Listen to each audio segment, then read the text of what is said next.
The abundant life. He that eateth, eateth to the Lord, for he giveth God thanks. Romans chapter 14 verse 6.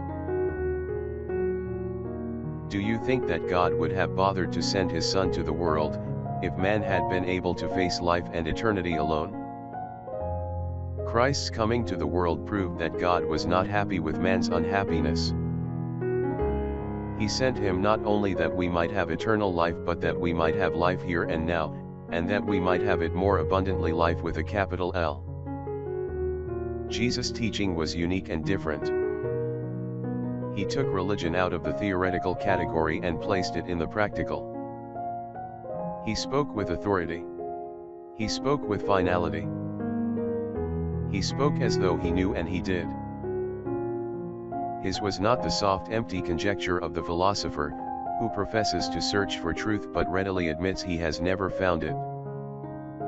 It was more the confident voice of the mathematician who gives his answers unhesitatingly, because the proof of the answers can be found within the problem.